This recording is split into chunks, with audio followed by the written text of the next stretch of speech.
Hello, guys. Welcome to another episode of Elevated Podcast. I'm so excited to be here with you guys yet another week. I'm so honored. I'm so privileged. Honestly, it humbles me to know that there are people who tune in and listen to my ideas, listen to my concepts, listen to lessons, maybe my experiences. And this is Juan Lozada, someone who is absolutely no one in this world.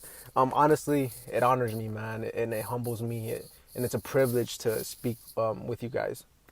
So this week, as you guys seen on my IG feed, if you follow me, and if you don't follow me is at paved_in_gold. And I put up a poll, and people gave me some ideas for this week's episode. The winning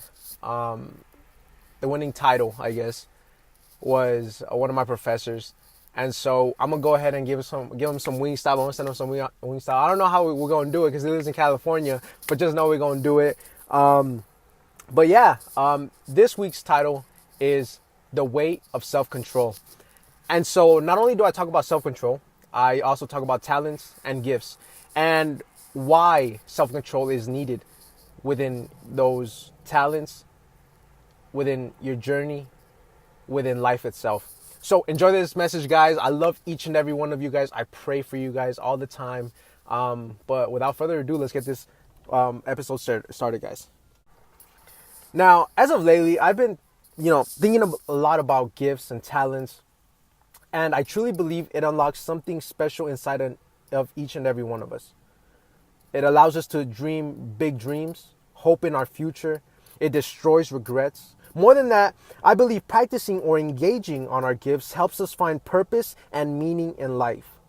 Trust me, I know all of us can't be Picassos, all of us can't be Drakes, all of us can't be Adeles, and, we might not even be a Steve Jobs, but you can be Stephanie, you can be Juan, you can be Pablo, you can be, Crystal, I don't know what your name is. But you can be you. Now, like most of my episodes, I want to begin with a quote. And it reads like this. Try not to be a man of success. Rather be a man of value. This is Albert Einstein. Now, the first point that I want to speak on is success. I believe gifts and success go hand in hand when we talk about value in our craft. A few days ago, I was driving and I was praying. And so I asked God, God, I want to be great. I want to be successful in your eyes, God. I want to make you proud. And in that instant, he answers to me back, son, you're already great in my eyes. You're already successful in my eyes. And I am proud to be your father. And so what that told me was, look, Juan, you don't need acceptance from anybody else. You don't need to look for affirmation in people or society or your views or your comments or whatever, or your followers, whatever the case may be. And so success is in our hearts. Now, let's look at success in a scale. Now, many people place value on how much money you accumulate, maybe the size of your house, the make and year of your car model. Maybe some people scale it in platforms attained. And as measurement of how successful you are, they factor in all that. But as factual evidence, we have seen people with fame commit suicide. We have seen people with money feel lonely. So my question is, how do we measure success? If success isn't about money, isn't about houses, isn't about your net worth, it's not about physical things that we can attain. What can truly satisfy or make us feel successful? The answer I give you is this. Success equals value. Success is attained by a peace of mind, by healthy decisions, and a pure conscience, and a soul in tranquility. Without a healthy mind, heart, soul, or physicality, you will never obtain success. Now, I don't want to devalue money, big houses, luxury cars, etc., because I'll be a hypocrite and I'll be a liar if I would tell you that I don't want those things, because I do. But when we find identity or success in those things, it becomes dangerous. Now, a healthy, healed, knowledgeable components such as our minds, heart, soul, and physicality will help us in the journey of engaging our gifts. I want to talk about practicing gifts or setting aside gifts. Now, there is a weight that comes with practicing your gifts. There is a weight that comes not practicing your gifts. And I want to talk about that scale. Now, there is a responsibility inside of you. There is a weight between practicing or setting aside gifts and talents. And I divided this by an 80 to 20%. When we use our talents, the 80 good includes this. You will feel inner success, satisfaction, peace of mind, value in what you do. You feel accomplished and feels like you're moving forward in your destiny with meaning and value. Now, there is friction, there is bad weight on this 80% of good. This weight consists of friction between people, criticism, becoming distant with certain friends. Most times, you will, one way or another, offend society. Now, setting aside your talents and gifts also carries weight. This is the 80% bad weight that consists such as fear, doubts, feeling unaccomplished, unpassionate. You live mundane. You feel empty or drained. I say this is negative weight because it creates unhealthy habits or unhealthy components in our lives. Now, there is also good or quote unquote positive weight in this.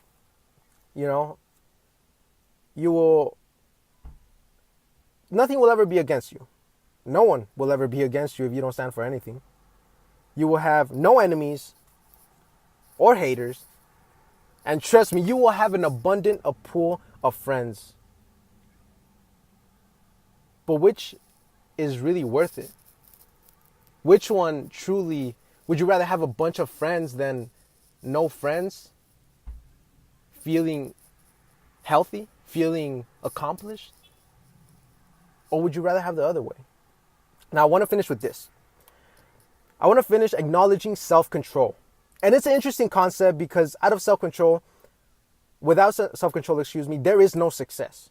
Nor is there a healthy way to practice your talents or gifts in the process. You need to have discipline. Let's pretend you decide to fully acknowledge your gifts.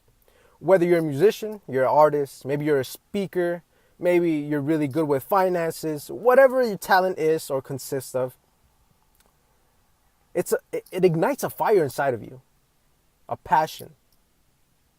And nothing can satisfy that passion except developing your gifts and practicing them. While in your journey, there will be crossroads that come across. There will be monumental decisions that you will need to take to either bring you closer to your destiny or push you away from it. Now, as human beings, we will always have tendencies, temptations. But the secret ingredient is this. And I'm going to give you 3 important ones that I found are necessary.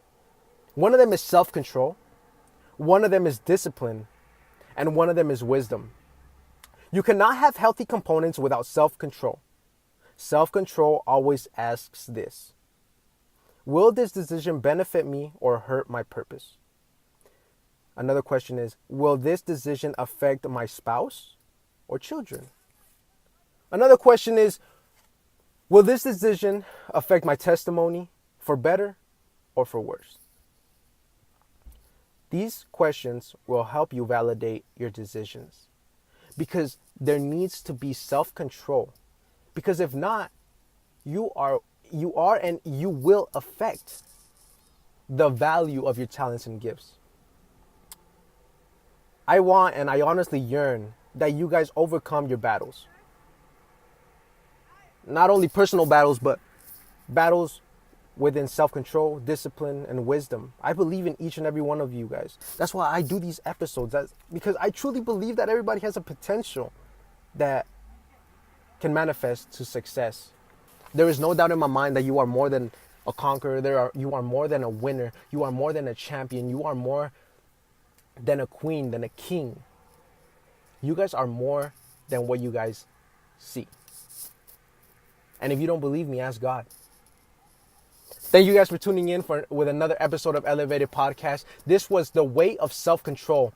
And I truly hope that each and every one of us this week makes decisions that will help us and benefit our talents and gifts so that we can follow our passions, so that we can take strides towards our destiny and purpose. I love each and every one of you guys.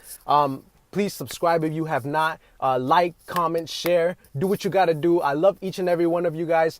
Hasta luego, mi gente. I love you guys.